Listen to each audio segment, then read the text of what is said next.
जी hello दोस्तों, मैं हूं कमर चीमा। उम्मीद है आप लोग ठीक होंगे। दोस्तों, अमेरिका के अंदर एक बड़ी बैठक हुई है जिसमें अमेरिका के secretary of state Marco Rubio और भारत के जयशंकर डॉक्टर जयशंकर साहब जो हैं उनकी मुलाकात हुई है और डिस्कशन हुई है जी कि defence, energy, pharmaceutical, critical minerals और इन चीज़ों पे फोकस करेंगे। और हमारा ध्यान इस चीज़ पे है कि जनाब we have to promote free and open Indo Pacific region including the quad. अच्छा, free and open Indo Pacific region को प्रमोट करना है एंड क्वाड को प्रमोट करना है, but you will never see a word coming out of the mind of the Secretary of State on Indo-Pacific, the American President on Indo-Pacific, national security adviser की तो slot नहीं है। National जो है वो क्या नाम है उसका, डायरेक्टर नेशनल इंटेलिजेंस के मुंह से आप सुनते।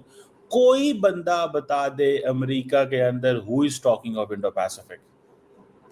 मैंने खुद रिसर्च किया इंडो पैसिफिक के ऊपर and I follow that very vigorously and I am very much interested to know I am very much interested to know कि ये क्या है। मैं जानना चाहता हूं कि ये जो दोनों मुलाकात जो दोनों हैं क्वाड एंड इंडो पैसिफिक, यानी कि क्वाड की तो मुलाकात ही नहीं हो रही। अच्छा, ये मेरा कसूर तो नहीं है? इंडिया को तो बड़ा गुस्सा है इस चीज पे कि इन लोगों ने किया क्या हमारे साथ। इंडिया को गुस्सा ये है कि इन लोगों ने किया क्या हमारे साथ, और इन्होंने हमें ये कहा। अच्छा, इस दफा हो क्या रहा है यूएन के अंदर? इस दफा इंडिया की अमेरिकी सदर से मुलाकात नहीं हो रही, पाकिस्तान की अमेरिकी सदर से मुलाकात हो रही है। समझ रहे हैं? क्योंकि एक ग्रुप ऑफ कंट्रीज मिल रहा है which is again nice for countries like Pakistan. हम कोई इंडिया जैसे बड़े मुल्क थोड़े ही हैं।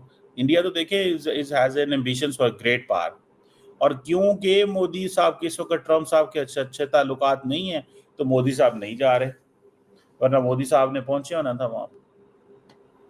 तो अभी वो कतर, सऊदी अरेबिया, तुर्की, UAE, Jordan, Indonesia, Egypt, Pakistan के जो लोग हैं वो मिलेंगे ट्रम्प से, ठीक है।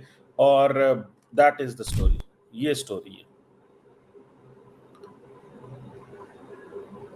अब ट्रम्प साहब जो है वो जब ये जयशंकर साहब मिलेंगे और फिर पता चलेगा और कहानी बनेगी हमें कि क्या हो रहा है और क्या नहीं हो रहा। लेकिन बिफोर दैट तो कुछ भी नहीं है। वो बातें अब होना क्या था, डिस्कशन तो होनी थी H1B पे कि यार ये आपने हमारे बंदों को क्यों डिसएडवांटेज पोजीशन में रखा है, क्योंकि 70% तो इंडियन से मुतासर हो रहे हैं। इंडिया के आईटी के लड़के थे। अब सुनने में आया कि डॉक्टर्स वगैरह जो है ना उनको नहीं इसमें इंक्लूड किया जा रहा, मेडिकल हेल्थ प्रोफेशनल्स को, मेडिकल हेल्थ प्रोफेशनल्स को नहीं किया जा रहा है। अब यहीं से अंदाजा लगा लें, यहीं से अंदाजा लगा लें।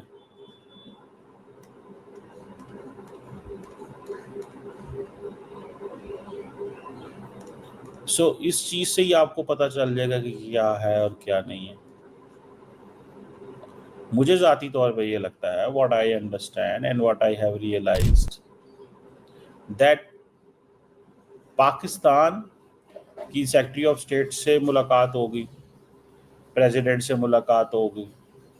You know, things have changed. There used to be a time when Indians used to meet with the defense with the president, और पाकिस्तान की सेक्रेटरी ऑफ स्टेट से भी मुश्किल से मुलाकात होती थी, यहाँ होती नहीं थी। समझ रहे हैं? और अब क्या है, अब थोड़ी गेम डिफरेंट हो गई। पहले जब अमेरिकन ने पाकिस्तान से रब्ता करना तो उन्होंने सीधा पाकिस्तान के वजीर आजम से कर लेते थे, ये कुछ महीने पहले। अब उन्होंने थोड़ा प्रोटोकॉल चेंज किया। उन्होंने कहा नहीं यार, उसे कहें कि वो हमसे रब्ता करें, डेप्टी प्राइम मिनिस्टर को कॉल करें। सो डेप्टी प्राइम मिनिस्टर जो है ना वो कॉल करता है।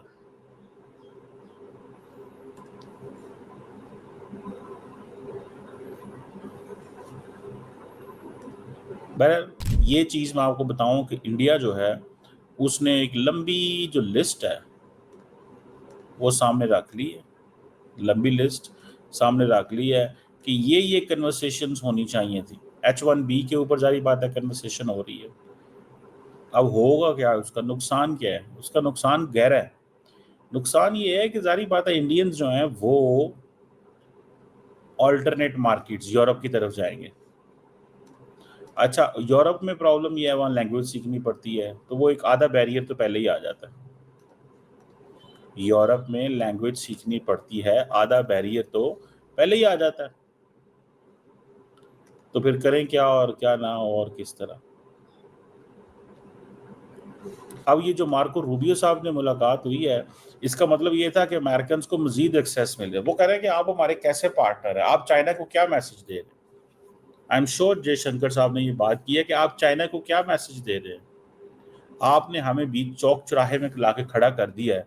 हमारे लोग जो हैं वो, खबरें आ रही थी कि जनाब वो थे क्या नाम है उसका, जहाज़ों से उतर रहे हैं, कोई जा नहीं सकता, कोई आ नहीं सकता, क्या होगा। कंपनीज ने अपने एम्प्लॉयज़ को कहा do not leave the USA, companies ने अपने एम्प्लॉयज़ को कहा कम बैक। वो बाद में अमेरिकन ने क्लियर कर दिया था, लेकिन ये बात तो चली कि नहीं चली। तो जो मोदी साहब की और ट्रम्प की मुलाकात हुई, उसके बाद दो एग्रीमेंट उन्होंने चीज़ें कर दी। एक उन्होंने चाबहार के ऊपर इंडिया पे पाबंदी लगा दी और एक H1B पे लगा दी। सो मैंने तो कहा था आपको कि ये this is what they are going to do. वो इस तरह करने जा रहे हैं, वो एक सख्त लाइन लेंथ लेने जा रहे हैं। And now they will be soft on India publicly speaking, soft on India publicly speaking. Publicly speaking क्यों? Because that does not leave a good message, that does not leave a good message for the other allies. जो बाकी allies होते हैं उनके लिए अच्छा message नहीं जाता।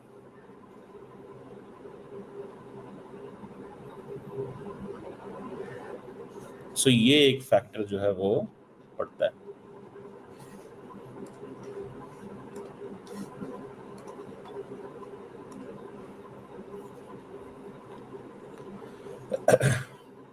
बहरहाल ये एक फैक्टर है जो दैट इज देयर।